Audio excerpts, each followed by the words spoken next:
Bo'lam dadangni gunohini, sen ko'tarma hammasini kechir.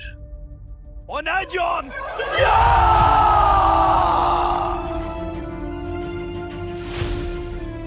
Vafot etgan bandangni joylarini jannatda qilgin. Al-Fotiha. Amin.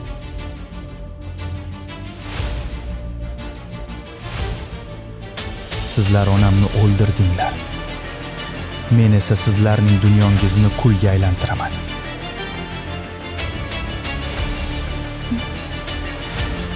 Endi nima qilamiz, uka? Endi ular bilgan Sarvar o'ldi. Bugun men qayta tug'ildim, aka. Endi orqaga yo'l yo'q. Onam bilan birga o'sha sodda Sarvarni ham ko'mdim.